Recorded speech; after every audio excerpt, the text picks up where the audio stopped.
សម្រាប់នំកងខ្ញុំថ្ងៃហ្នឹងគឺរួចរាល់ហើយបងប្អូនចាជំរាបសួរពុកម៉ែបងប្អូនចាសម្រាប់ខ្ញុំថ្ងៃហ្នឹងគឺខ្ញុំមកធ្វើជាមួយនឹងនំកងញ៉ាំដោយសារតែកូនគាត់ចង់ញ៉ាំអញ្ចឹងណាហើយអញ្ចឹងទៅក៏សម្រាប់ចិត្តថាមកធ្វើនំកងតែម្ដងធ្វើខ្លួនឯងអញ្ចឹងទៅបងប្អូនចា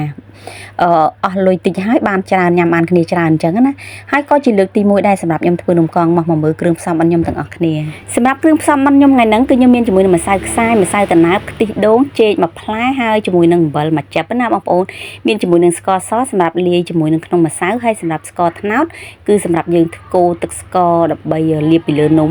ហើយមានជាមួយនឹងល្ងសបន្តិចបន្ទាប់ពីមានគ្រឿងផ្សំហើយរួចរាល់បងប្អូនចាជាដំបូងគឺខ្ញុំចាប់ផ្ដើមចាក់ម្សៅតណើបម្សៅខ្សាយនឹងចូលគ្នាហើយដាក់ស្ករសចូលហើយជាមួយនឹងអំបិលមួយចិបចូលបងប្អូនបន្ទាប់មក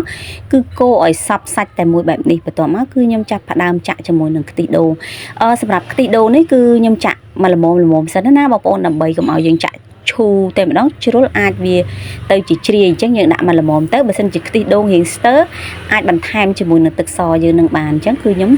ជាមួយនឹងខ្ទិះដូងរៀងស្ទើរអញ្ចឹងខ្ញុំថែមជាមួយនឹងទឹកសបងប្អូនចាស់បន្ទាប់ពីកូរសព្វហើយ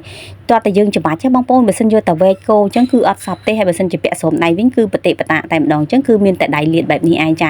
គឺលាងដៃឲ្យស្អាតមកបងប្អូនចាហើយយើងយកមកច្បាច់វាឲ្យសព្វចូលគ្នាហើយចាហើយបន្ទាប់មកគឺយើងវាយតប់វាដាក់ចោលមកកដុំចេះសិនទៅបងប្អូនចាបន្ទាប់ពីហើយជាមួយនឹងម្សៅហើយណាផ្ដើមបើកភ្លើងហ្គាសឲ្យក្តៅហើយដាក់ខ្ទះឲ្យក្តៅចាក់ប្រេងឆាចូលបងប្អូនបន្ទាប់មកគឺយើងចាប់ផ្ដើមលុញនំរបស់យើងនឹងកងមូលតាមដែលយើងចង់បានបែបនេះមកបងប្អូនចាហើយនេះគឺជាលើកទី1ទេបងប្អូនហើយចា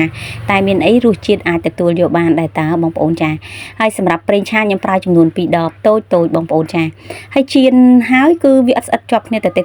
បងប្អូនចាគឺយើងដាក់ឲ្យច្រើនបែបនេះទៅដើម្បីកុំឲ្យខាតខ្លាញ់ខាតភ្លើងចាហើយឥឡូវជាមួយនឹងនំកងរបស់ខ្ញុំនេះគឺចាប់ផ្ដើមឆ្អិនហើយបងប្អូនពេលហ្នឹងថតពីរៀងចាំងពន្លឺបន្តិចណាបងប្អូនអញ្ចឹងទៅគឺមើលទៅដូចរៀងសសតែតាមកពិតនំវាមកល្មមបងប្អូនចាបើសិនជាទុកឲ្យរៀងក្រហមជាងនឹងតិចទៀតវាអាចខ្លោចអញ្ចឹងគឺខ្ញុំចាប់ផ្ដើមស្រង់ជាមួយនឹងនំកងខ្ញុំហើយចាគឺដាក់លើថាសបែបនេះតែម្ដងបងប្អូនចាគឺនំថ្ងៃហ្នឹងគឺធ្វើបានច្រើនមែនតើណាបងប្អូនចាហើយអញ្ចឹងដូចខ្ញុំនិយាយអញ្ចឹងគឺយើងធ្វើខ្លួនឯងទៅចាបានស្អាតហើយចំណេញទៀត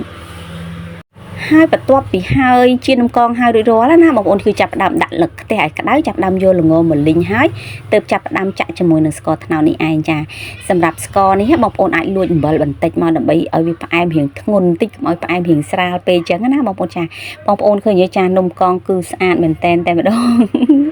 ចាឥឡូវគឺចាប់ផ្ដើមកូរស្ករជាមួយនឹងល្ងឲ្យសព្វចូលគ្នាបែបនេះមកនៅពេលដែលខ្ញុំកូរស្ករបងប្អូនចាគឺខ្ញុំចាប់ផ្ដើមដាក់ល្ងមុនខ្ញុំរំលីងល្ងឲ្យឈ្ងុយតិចហើយទើបដាក់ស្ករមកគឺវាឡើងឈ្ងុយតែម្ដងណាបងប្អូនហើយ